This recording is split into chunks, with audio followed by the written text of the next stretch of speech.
tú, Jorge. ¿Podrías decirme qué lugar ocupa en todo ese panorama el feminicidio en México, en Ciudad Juárez y en torno?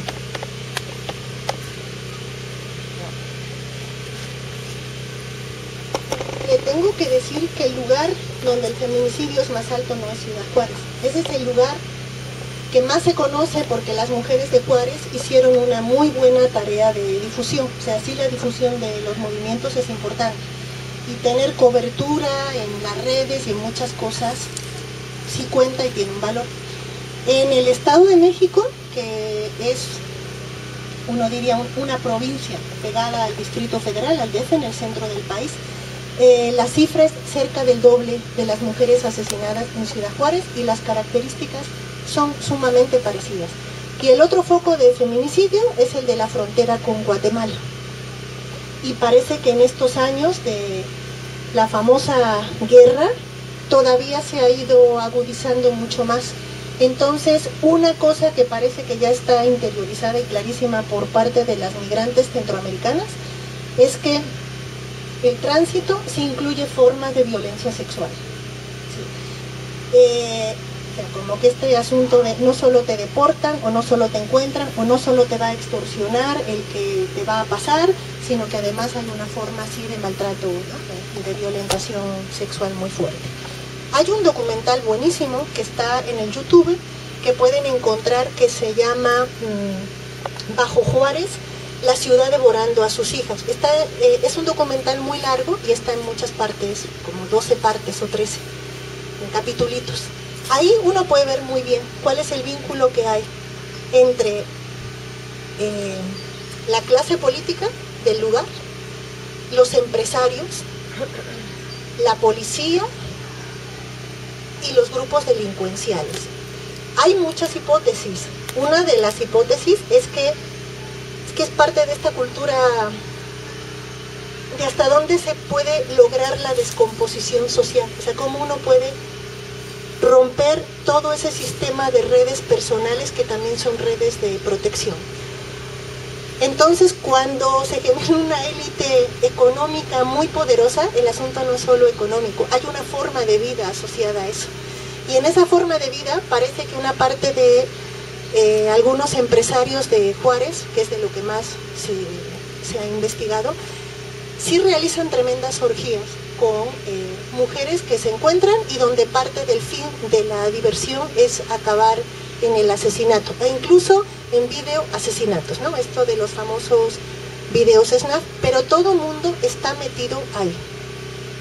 O sea, no es un asunto solo de las redes criminales, es un asunto de un entramado social que va desde el juez, pasando por el policía, el alcalde de no sé dónde, etcétera, y con cosas que, si ustedes ven en esos videos, está de bienvenido a tu peor pesadilla. En el caso de una de las mujeres, el pariente hombre más cercano, y sí cuenta, en esos países sí cuenta la relación de género y sí cuenta quién va a poner la cara ante la policía, ¿no? Ante el Ministerio Público de Investigación. Este pariente masculino se traslada desde Chiapas, que está en el sur, o sea, hay hasta Ciudad Juárez, es de punta a punta del país, y eso son como 3.000 kilómetros, ¿no? Un poco menos. Este hombre empieza a indagar, ¿no? Con las pruebas que tiene, cuál ha sido la historia, de dónde su prima desaparece, quién la ve por última vez, y empieza a armar como varias partes de las pruebas de lo que correspondería a la institución hacer, lo hace él. Bueno, la institución le imputa el asesinato de su prima y tiene una condena y está en el penal de Ciudad Juárez por 20 y tantos años. O sea, es la impunidad, algo que va pasando también con estas formas de lo que ahora llamamos neoliberalismo, es que va descomponiendo el entramado institucional y lo rearma de otra forma. Entonces hay un nivel de impunidad tal que uno dice, pero ¿cómo puede ser? Bueno, puede ser porque lo mismo, en lo que uno puede entender muy bien desde el conflicto laboral, ¿no? Que alguien dice, pero no vamos a negociar. Oiga, pero es que incumplieron, ¿no? No vamos a negociar. Bueno, eso se puede lanzar exponencialmente hasta algo como esto, de Si sigue investigando, va a pasar esto. Entonces, si sigue investigando, ahora es un joven que era muy joven, 20 y tantos años, y que tiene una condena en un penal de esa ciudad. Hay otro especialista que se llama Carlos Facio, que pueden encontrar también muchas cosas en la internet, en la red de él, que él sostiene, junto con otra gente, que Ciudad Juárez es el equivalente de Medellín en Colombia. O sea, no es casualidad porque en una ciudad se concentra una forma de violencia llevada a una escala brutal. O sea, hay formas de implementar parte de los ejercicios o de convertir un lugar también en un lugar de puesta a prueba. Entonces, esa es parte del problema. Otros suponen que es un negocio de trata de mujeres, ¿no? O sea, hay muchas hipótesis. Pero sí parece que esta de las famosas fiestas con participación, sí, es un hecho. En ese video de Ciudad Juárez, donde las madres son las que están haciendo la tarea de investigación y demás, hay una de ellas que dice: todo el mundo sabe de quién se trata y nadie se atreve a nombrarlo. Sí, el fenómeno también, que es este mecanismo, ¿no? O sea, del miedo sí llega a niveles inauditos, ¿no? O sea, y los asesinatos de esas mujeres. Una de las madres fue a manifestarse delante del Palacio de Gobierno, que sería como del Estado, como el equivalente de la Junta de, no sé, Castilla y León. Estuvo ahí acampando durante varios días y un día apareció muerta con un tiro en la cabeza y por supuesto nadie vio y escuchó nada. O sea, no fue en un barrio oscuro, no, fue ahí delante. Otra de las mujeres acabó decidiendo trasladarse con el resto de su familia al DF, ¿no? Y es una mujer, bueno, con una tremenda historia de lucha social, de derechos humanos. En el DF volvió a tener amenazas de muerte y hay gente que se ha ido exiliando. O sea, también hay un exilio silencioso, ¿no? De gente que pide ayuda o refugio o simplemente se va, ¿no? O sea, sin ayuda y sin nada, se va y se cambia a otro país. Sí, es una condición muy dura, muy difícil.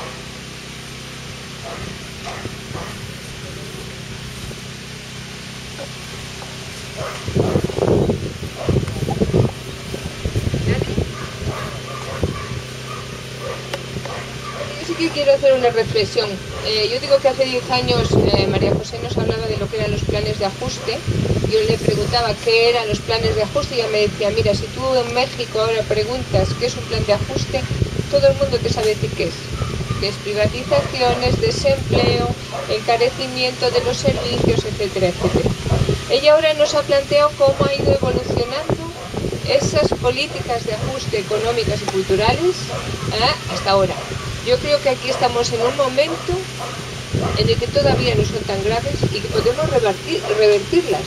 Porque el día en que ya no tengamos seguridad social, que es lo que se está intentando aquí, el día que no tengamos educación, que es lo que se está intentando aquí, y todo tenga que ser vía privatizado, vía pago, estaremos ahí. Pero yo creo que la lucha tiene que ser hoy y ahora.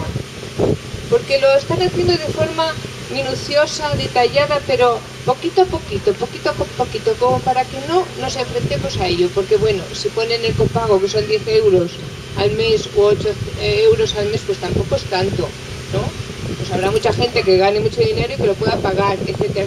Vamos justificando sus políticas y eso hace que poquito a poquito nos lo vayan quitando hasta estar en esa situación. Yo creo que es que no tenemos que dejar que nos quiten ni un solo centímetro de los derechos ganados, de la seguridad que pagamos todos vía impuestos, que no tenemos que volver a pagar vía nada, sino que ya lo pagamos vía impuestos. Entonces, en ese sentido, yo sí que creo que un poco lo que yo aprendo cuando veo lo que está pasando allí es contra qué tenemos que luchar y que no podemos perder ni un segundo, porque luego desde tan abajo es muy difícil, tengo yo la impresión, pararlo. No lo sé, un poco, ¿tú cómo lo ves?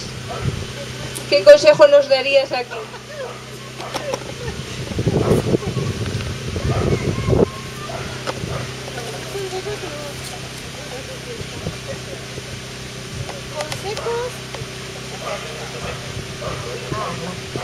Consejos no tendría. O sea, lo que creo es que hay varias cosas que valorar de lo que hay aquí. Sí creo que hay una tarea que hacer. Esto que dice Eloína, ¿no? Cuando la gente dice, bueno, pero es que como hemos abusado tanto, bueno, pero entonces yo creo que hay que hacer una tarea con la gente frente a este proceso de domesticación del que hablábamos, de decirle a alguien, bueno, está bien, hagamos asambleas de barrio o lo que sea y un plan alternativo de cómo mejorar y eficientar los usos que como ciudadanos hacemos de los medicamentos, ¿no? O sea, y nos ponemos, nos autonormamos, pero eso es como una cosa, y la otra cosa es aceptar cómo nos hemos portado tan mal, entonces necesitamos que vengan y nos castiguen. Es que en el fondo también hay una lógica interiorizada que sí es muy del ejercicio de la autoridad, ¿no?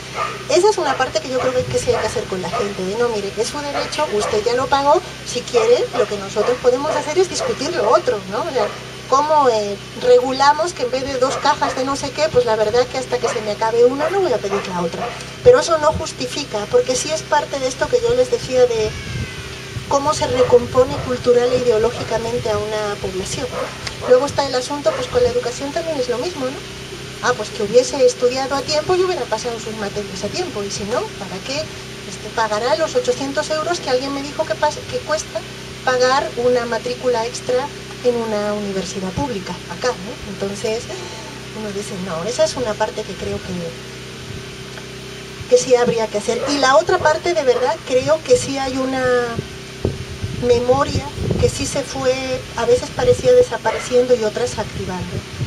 Yo no sé cómo está en León, pero de pronto conozco y tengo amigos en Madrid, en algunos de los barrios, y la gente fue reagrupándose en ciertas cosas que antes no existían. Y hay como estas cosas de los bancos de tiempo, ¿no? De que cada quien intercambia en un mundo de intercambio que no pasa solo por el dinero, o que ahí no pasa por el dinero, y grupos de consumo y muchas cosas. O sea, también hay una posibilidad del cómo hacemos juntos, ¿no? O esto que los jóvenes fueron descubriendo, ¿no? O sea, yo soy de la generación que se tuvo que ir de este país porque no había un trabajo, ¿no? Y acabamos y está muy bien, yo he aprendido muchas cosas, estoy muy agradecida, es parte de una experiencia que no hubiera tenido si me hubiera ido, ¿no? Pero estas cosas de los jóvenes de, pues no tenemos casa, vamos a ocuparla efectivamente, o sea, porque uno va a tener que quedarse sin vivienda, si hay un montón de viviendas vacías, pues habrá que empezar a hacer cosas juntos que forma parte de una memoria y de una experiencia, o esto que decían, ¿no?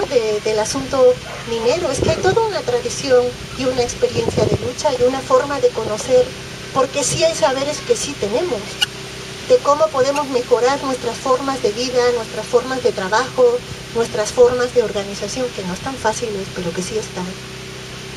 Y con esas creo que hay que trabajar. Y hay que apostarle también a... Alguien me platicaba en estos días, ¿no? Que la gran bronca de la izquierda es que todos estamos de acuerdo en que hay que derribar, pero lo que no estamos de acuerdo es en lo que vamos a construir luego, ¿no? Como que ahí empieza. Pues a lo mejor sí hay una tarea que esta crisis, que no es la crisis de ellos, sino la crisis de este lado, sí abre, que es un poco aceptar que uno tiene en la cabeza el paisaje con no sé qué y llega al de al lado y le va a mover al árbol 20 centímetros y el otro va a transformar el árbol en un bosque de margaritas. Bueno, pues será un poco, tal vez una especie de figura no tan estética o no tan igual a la que yo tengo en la cabeza, pero será algo que sí es de todos y cada quien va a tener que moverse 20 centímetros de su lugar.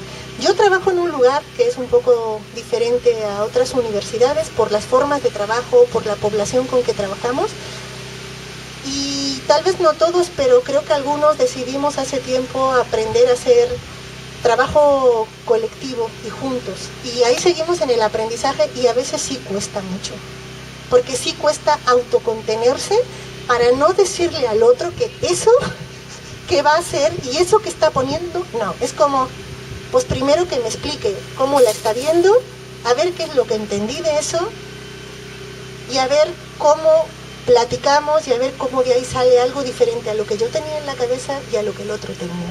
Y sí estamos en ese nivel de aprendizaje, pero yo sí creo que es también una oportunidad de mil cosas. Yo también pensaba, por ejemplo, de muchas veces que uno venía, ¿no? Esta cosa de la familia real española, y yo decía, no se va a acabar nunca, ¿no? Por lo menos en muchos sectores hay una crítica abierta, que hacía muchos años que no estaba.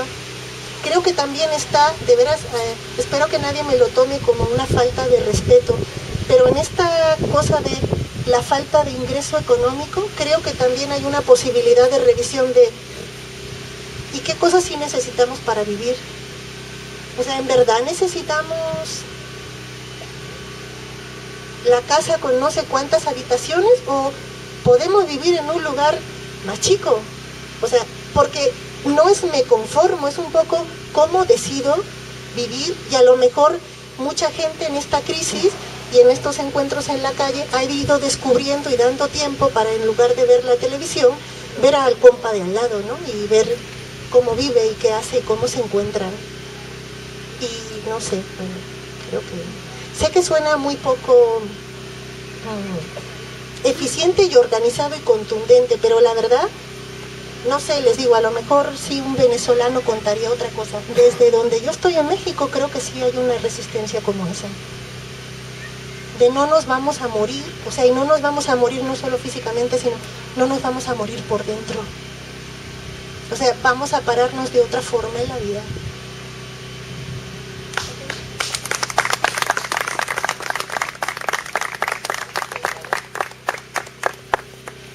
Bueno, yo no soy nada pacifista. Yo sé que las conquistas sociales se han hecho siempre a base de confrontación. Hoy por la mañana nuestro compañero minero nos explicaba que ellos eran mineros por lo que habían luchado. Y a pesar de todo tampoco es que vivieran tan bien, pero tienen un gran número de conquistas hechas en la lucha social de este país.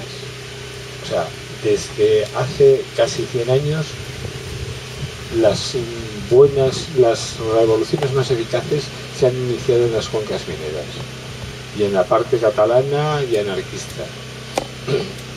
Entonces yo quiero pensar una cosa, tal vez ese pensamiento tan nosotros nos vamos a autoayudar intentando obviar que el poder político nace siempre de una confrontación, eso no nos está perjudicando, no está perjudicando a la situación de los movimientos sociales mexicanos. No es necesario que cuando se te enfrentan, como han hecho estos días de atrás los antidisturbios, ponerles cara y así ganar terreno, ganar argumentos con los puentes de feria, pero a ganar argumentos y avanzar en su lucha. Aquí ha habido un bloqueo total y absoluto de los medios de información respecto al movimiento, este último movimiento minero. Pero a través de esa confrontación no han tenido, los medios de comunicación no han tenido más remedio que hacerse eco y reflejo, por lo menos de una pequeña parte de sus luchas. Y eso les ha dado la razón. Y eso ha hecho que las poblaciones estén a su favor. A veces el renunciar a esa confrontación no está perjudicando a la izquierda en México y no nos está perjudicando a la izquierda en España.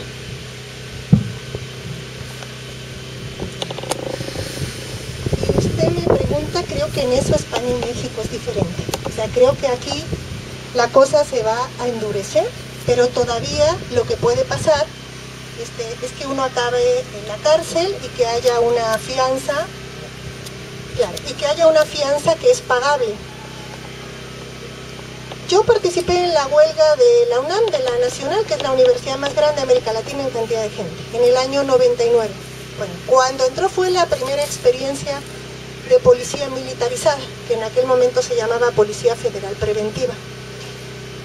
De la gente que se quedó ahí hubo más de 1000 detenidos. De esos detenidos que estuvieron ahí, había a veces que pagar fianzas de un equivalente que será como de 50.000 euros. La verdad, o sea, en verdad esa es una fianza de condición de inexcarcelable. O sea, creo que hay una parte, lo digo también para acá, o sea, creo que allá hay no me gusta el término, pero creo que luego sirve para entendernos, un desarrollo político muy bajo. Cuando la gente tiene en la cabeza el referente de Chiapas, sí, pero Chiapas tiene muchas particularidades, porque tienen un tejido étnico milenario, porque siguen siendo mayas, porque comparten una cosmovisión y porque están en un estado concreto.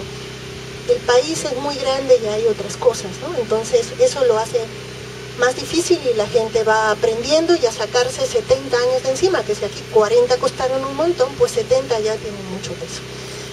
Pero bueno, a lo que voy es que creo que allá algo que no se plantean todavía muchas organizaciones es si calculamos el costo, de verdad, o sea, si ante una intervención calculamos que los que se quedan y van a entrar a la cárcel van a ser estos 10, porque va a haber un margen desde seguimiento, costo, etcétera, que vamos a poder mantener, porque de verdad que si no, está en chino. Le voy a contar cómo fue la secuencia, no tiene nada que ver con la española, eso sí creo que es un margen que todavía hay aquí, para dar una pelea mucho más intensa y para tomarse cosas, etcétera. Allá ese margen de verdad, si usted me pregunta a mí, yo creo que es un margen muy difícil y que es un margen de asumirla como la condición de vida, o sea, no solamente de cárcel. El siguiente evento que hubo después de 99, que fue ese de la UNAM, fue la pelea que hubo en un lugar en Atenco con un movimiento campesino porque iban a construir un aeropuerto. Y ellos decidieron que el aeropuerto no iba a pasar por su comunidad y que la iban a defender. Y tal la defendieron que sacaron a la policía que llegó a trancazos, ¿no? O sea, y fue una victoria televisada, ¿no? Medios, y todo el mundo se sintió muy reivindicado. Sí, un año después vino el costo, y el costo fue que la policía volvió a entrar, y volvió a entrar con helicópteros, y volvió a entrar con una consigna, y la consigna fue que primero se repartió droga y se les dijo lo que quieran y como sea. De eso hubo 40 mujeres violadas, de hecho hubo 2 españolas ahí, que estaban en Atenco, supongo que no tenían claro cómo, o sea, porque sí la presión se veía venir, o sea, se veía que el costo iba a ser muy alto. Gente en la cárcel, gente torturada, un muchacho murió porque la policía impidió la entrada de la ambulancia, entonces le pegaron con uno de los tanques de gas y se desangró, etc. El siguiente fue unos años después en Oaxaca, donde resulta que los pueblos decidieron tomarse el Palacio de Gobierno del Estado. O sea, y sesionar ahí, y el palacio fue suyo, y ¿no? La famosa APO, la Asamblea Popular de Pueblos. La consigna con la APO fue la misma, unos tanques que se habían comprado ya, y no fue la policía. Ahí empezó la mezcla de ejército y policía mucho más clara. La consigna es que parte del material que se había comprado se experimentó en Oaxaca, y de vuelta volvió a ser el mismo asunto, o sea, mujeres violadas, torturadas sexualmente, los detenidos y asesinados. Y salían incluso en la internet listas con foto y domicilio de miembros de la APO, y miembros de la APO no estoy hablando de una dirigencia alta, estoy hablando de que yo conozco aquí al compañero que sé que va a la asamblea y a la barricada de no sé dónde, y le paso a alguien el dato de cómo se llama y en dónde vive, y la convocatoria era a matar miembros de la APO, y había algunos asesinados que ya tenían una cruz de que eso ya estaban en el paquete. Y lo que va pasando un poco con estas condiciones actuales, pues es que el nivel de violencia es brutal. O sea, ahora no solo el ejército interviene, ahora interviene la policía, o ahora están estas cosas que son confusas públicamente. Es como, fue el narco, fue un grupo escindido del narco, fue un grupo de la policía de no sé qué. Hace no muchos años hubo un escándalo en una comunidad, una mujer de más de 70 años, fue violada tumultuariamente por varios miembros del ejército. La declaración presidencial fue que la mujer se había muerto de una, ¿cómo se llama? Una úlcera sangrante. O sea, la mujer se murió desangrada porque no se atrevió durante días a contarle a la familia, ¿no? Entonces, ahí hubo un cobro. ¿De qué? No sé, pero no sé si me estoy explicando. O sea, el grado de violencia sí es un grado muy brutal. Algo que pasó en 2006, y yo, si usted me pregunta a mí, yo digo, la gente estaba en la calle y la gente estaba organizada y había que quedarse a defender ese voto, y nos hubiéramos tal vez ahorrado parte de los 88,000 muertos, ¿no? Cuando Obrador dice se levantan los campamentos porque vamos a seguir luchando los próximos 6 años para irse a las elecciones, y ay, ¿no? Uno dice, ¿cuál es el margen de violencia que podía haber ahí? No sé, pero muy alto sí. Y de hecho había un batallón con órdenes de, si en algún momento la confrontación había órdenes de disparar. O sea, a lo que voy es que las formas de violencia hoy por hoy, cuando uno dice, ¿qué va a pasar después de mañana? Pues todo está en el posible escenario. México no es un país donde las guerrillas hayan tenido posibilidad de triunfar, por 1000 razones históricas distintas, ¿no? Por la relación que siempre supieron mantener muy bien de cercanía con Cuba, pero mano dura adentro. Fue el país que recibió a los exiliados del mundo, ¿no?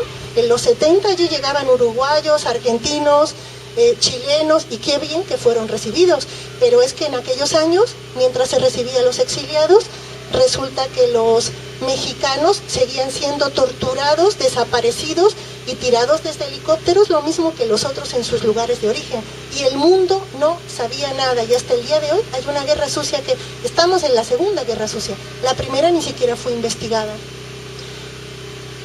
No sé, un poco con esto intento describirle, o sea, que la parte de confrontación abierta ahí sí pasa por una violencia que es violencia física, y porque toda la forma de domesticación en la que nosotros estamos ahorita tiene que ver con la interiorización del miedo a través de la corporalidad. Porque sí es muy impresionante, o sea, cuando uno ve en las noticias esta cosa de los descabezados de no sé dónde, ¿no? El descuartizado de no sé qué cosa. Todos han sido torturados antes, o sea, no hay, si uno empieza a ver prensa, no hay un muerto que no haya sido torturado. El asunto no es ni siquiera que te mueras, el asunto es cómo te vas a morir. O sea, creo que esa es una parte que sí está en la conciencia, porque es una cultura de guerra, porque es contrainsurgencia y es el mensaje de 1, 2, 3, 4 días. Y para las mujeres el territorio es un territorio de guerra. Lo mismo que en todas las guerras hay un proceso de violación y de mutilación y de 1000 cosas, ¿no? O sea, eso también está. Entonces, a lo que voy, que el nivel de impunidad es muy alto, que las formas de violencia fueron generando dinámicas propias, ¿no? Y están muy, muy, muy presentes, eso sí es cierto, y que la violencia política tiene un costo muy alto. Yo no digo que no sea una forma necesaria, lo que digo es que hay un costo que sí está en el terreno, que si usted me pregunta, por ejemplo, con los jóvenes con los que yo trabajo, que hay que participar y organizarse y dar las peleas y construir, yo le digo sí. Ahora, que también creo que hay que protegerlos y cuidarlos, porque prefiero un joven vivo que un joven muerto, porque el muerto no va a poder pelear nada y lo poco que se consiga nunca lo va a disfrutar. Un cubano u otro seguro le va a decir otra cosa y le va a ir a decir que hay un costo de esas situaciones y que así se pelea. Yo creo que tendrían que ser los menos posibles y que a lo mejor también en eso vamos a tener que ser muy creativos. Mire, yo no conocía a este joven que asesinaron de mi plantel, ¿no? Del lugar donde trabajo, pero cuando esta compañera me platicó que sí había sido su estudiante, y este interés por tratar de convencerme, que a mí ni me tenía que convencer, ¿no? Que ese muchacho era imposible que fuera parte de una banda armada. Y dije, claro, es un falso positivo, ya hay otro. O sea, hay una parte donde, pues donde sí es muy fácil, de verdad. O sea, no tiene ningún problema matar o desaparecer a alguien. Todo el mundo sabe en cuánto está el precio de un asesinato en el centro de la ciudad. Y no se crea que es algo que alguien no puede pagar, o sea, de verdad es muy fácil pagarlo. Alguien me decía, por 3,000 pesos, por 1.500 euros, tú haces el encargo. Y ahora, claro, el problema del sicariato, ¿no? O sea, claro que hay jóvenes de 12 y 14 años.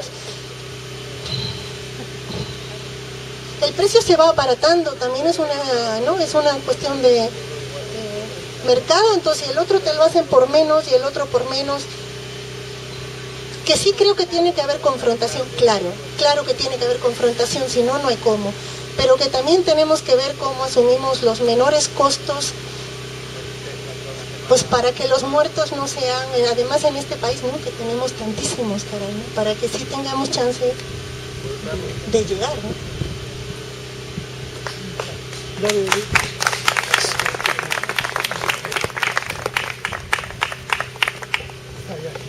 Sí. Yo voy a dar mi opinión, vamos, sobre lo que se acaba de plantear, lo que ha planteado el compañero Carlos, lo que plantea ella. Yo creo que el momento actual, lo que viene, es un momento que va a durar todavía varios años y que puede ser significativo de hasta dónde podemos llegar desde la izquierda, ¿no? Yo creo que es el tiempo de las mayorías, es el momento. Es verdad que las cosas no son lineales y habrá momentos álgidos de enfrentamiento, de lucha, el ejemplo de lo que se hablaba de Ciñera, lo que en su día fueron los astilleros, las grandes siderurgias de los altos hornos en el Mediterráneo y todas esas luchas que ha habido, que han sido confrontaciones muy fuertes, pero yo creo que lo que viene es principalmente un proceso de mayorías, es decir, cuesta más trabajo, pero nosotros tenemos que conseguir desde la izquierda llegar a amplias masas que nos permitan en los procesos electorales cambiar la correlación de fuerzas. No es posible en este mundo industrializado y modernizado en exceso, sobre todo desde el punto de vista militar y paramilitar y policial, enfrentarse al capitalismo desde las armas. No es posible. Lo será en sitios muy recónditos del planeta, en lugares muy concretos, pequeñitos, y así todo ha habido que ganar al final mediante procesos electorales. No hay ahora mismo espacio para revoluciones armadas. Lo que fue, y a lo mejor ni que a 100 años puede volver a ser, pero nadie se imagina ahora en América Latina otro triunfo como fue el cubano. Y de hecho no se ha podido consolidar ninguno, pese al gran esfuerzo que hubo por los grupos armados en los años 80 y 90 del siglo pasado. Ahora mismo en América Latina solo existen las FARC en Colombia, pero Colombia es un país inmenso, es un país de más de 1 millón de kilómetros cuadrados, con unas selvas y unas montañas terribles en las que, bueno, pues 8 o 10 mil guerrilleros pueden permanecer en distintas partes del país sin ser aniquilados. Sí que están siendo bastante atacados.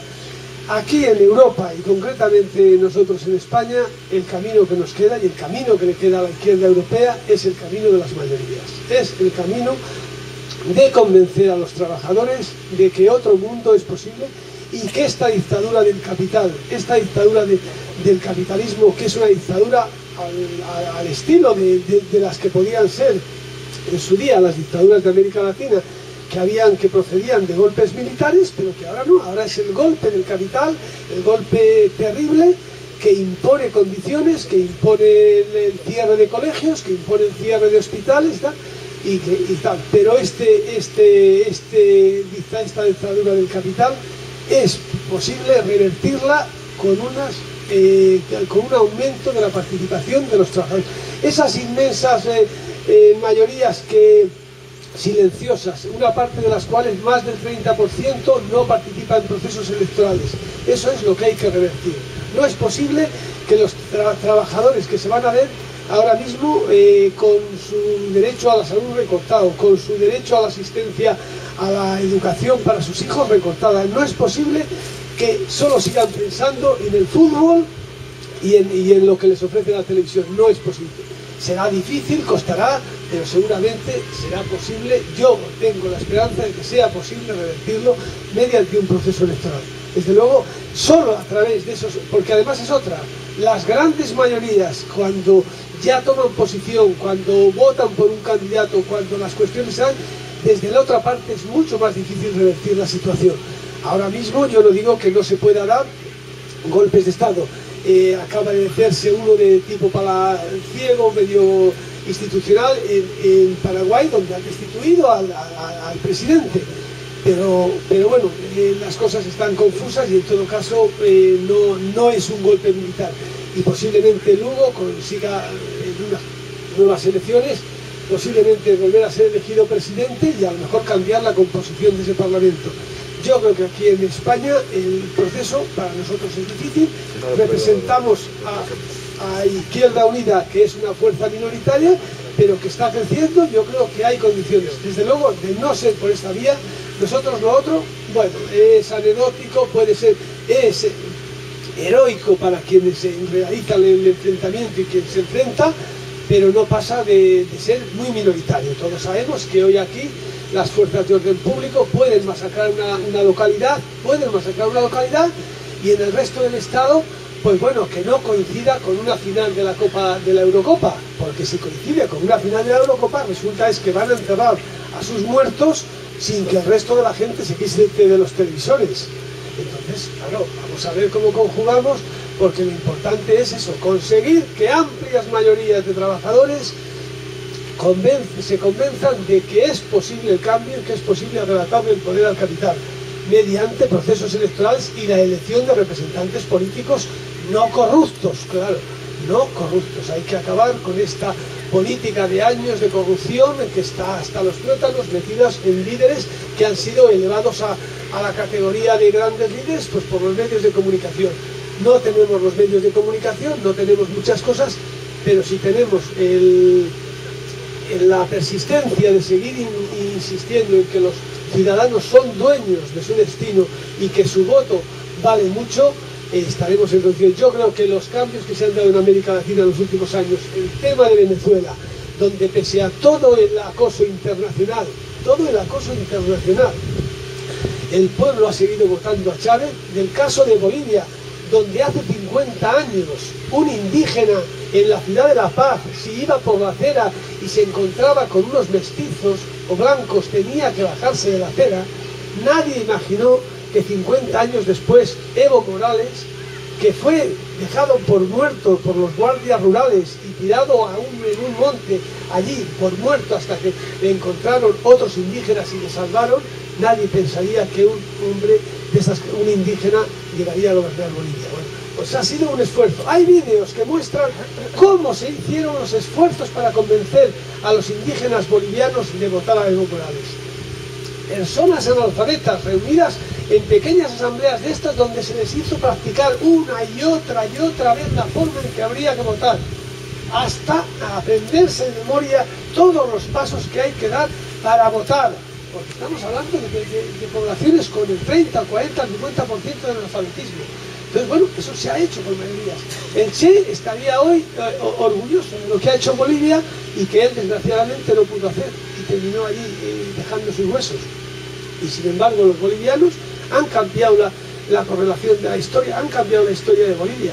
Los venezolanos lo han hecho también, pero se ha hecho en Uruguay. Es que en las noticias no se difunden unas igual que otras. En Uruguay el compañero Pepe Mújica gobierna un estupamaro que se pasó 11 años encerrado en una cárcel subterránea, en un espacio de 2x1, que sufrió torturas inmensas y que ha renunciado al Palacio Presidencial, que vive viviendo en su casa en el campo. No, eso ha pasado en Uruguay y eso se ha hecho con un trabajo de terminar una dictadura militar enorme que había en Uruguay, y el Frente Amplio ha sido capaz de llevar a la presidencia del gobierno primero a Tabaré Vázquez y ahora a este hombre. Bueno, aquí algunas veces algún periódico publicó: un exterrorista gobernará Uruguay. Bueno, pues no es un exterrorista, es un exguerrillero de los Tupamaros que luchó contra una dictadura que pagó con 11 años de una prisión terrible y que gobierna Uruguay.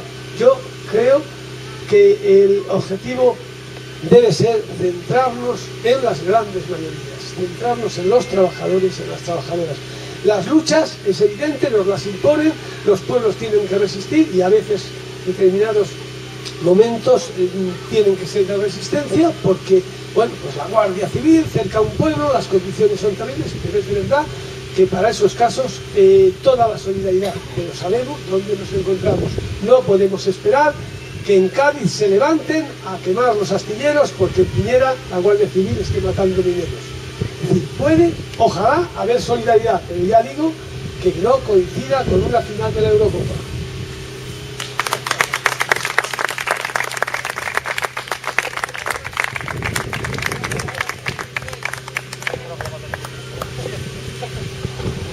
Bueno, lo primero que quería deciros es muchas gracias por todo lo que habéis dicho en relación al conflicto minero individualmente. Yo os lo agradezco y se lo trasladaré a los compañeros del pueblo y del colectivo minero, ¿no? Sin embargo, a mí me gustaría felicitar a María José porque, claro, si uno sabe lo que sabe ella, si uno conoce en primera mano lo que ella conoce, y tiene el valor de ser un personaje que se presta a comunicarlo, se está poniendo voluntariamente en el punto de mira de la pistola. Y eso sí que también es mucho valor. Y quizás a nosotros estas cosas nos pasen un poco desapercibidas porque pensamos que estas cosas son así, pero en realidad para el resto de la gente el mostrarse tan valiente como se ha mostrado María José, a la que yo te digo, te admiro profundamente, porque vamos, si yo viviese en esa zona no sé si sería tan valiente como tú, ¿eh? Entonces, bueno, quiero que sepas que me parece que es admirable que una persona que conoce el peligro se enfrente a él. Por otro lado, me gustaría decirte otra cosa. A mí me has metido en la miseria. Si me hablas de 35 años para que la pregunta sea más PRI o menos PRI, ni siquiera es atisbar la victoria. Entonces, claro, aquí llevamos 4 o 5 años en esta guerra, estamos empezando. Si tú me estás fiando el castillo a 35 años, esperemos que aquí seamos capaces de cambiarlo, ¿no? de acortar la lucha, porque luego a 35 años, la mitad de los que estamos aquí, no vamos a estar ni para la barricada. Mirándolo con lo que dice el compañero Carlos, pero que quizás haya que dar un paso más allá de la teoría o de la plática, que decimos el otro, ¿no? De la palabra a los hechos. Todos los que estamos aquí, todos respondemos de todos. Sí, ¿no? No hay ningún infiltrado, quiero decir, ¿no? Tanto no digamos. Quiero decir que todos somos de fiar, ¿no? Nosotros tenemos clara una cosa. Si algo hemos aprendido al cabo de una y otra paliza, es que cuando vas a enfrentarte con ellos, tú no puedes ir con tiritas. Tú si vas a luchar con un elefante, lo último que tienes que ponerte a hablar es a dialogar con él, porque el elefante no dialoga. Si vamos a tomar la decisión en un momento dado de emprender una batalla que no sea electoral, tenemos que tener claro que ellos no se van a parar ante nada, ni ante el pueblo de Ciñera, como dice Justino, ni ante nada. Y probablemente Justino elegirán el momento más oportuno de castigar al pueblo de Ciñera, y seguramente no lo harán mañana, que es la final del Eurocopa, porque no les interesa, pero buscarán el día que se confirme el embarazo de Belén Esteban o similares, y entonces ese día sí que castigarán al pueblo de Ciñera, que de verdad, os decimos, la gente de Ciñera sabemos que va a haber una represión administrativa y policial, y todos somos conscientes de que en el momento en el que encarcelen a un compañero, a mí o a otro compañero, y eso lo tenemos bastante claro, se acabaron los amigos, porque las victorias tienen muchos padres, pero las derrotas solo tienen tu padrastro. Entonces, antes de dar pasos hacia adelante en esas cuestiones, yo creo que hay que intentar pues saber qué castillo es el que queremos construir, no sea que vayamos a poner al compañero Rubalcaba, ¿no? Estemos matándonos en las barricadas para que luego la mitad del equipo opte por poner a Rubalcaba. Bueno. Si no hay más palabras, ahora vamos a tomar un cafetito porque vamos a empezar ya con los premios.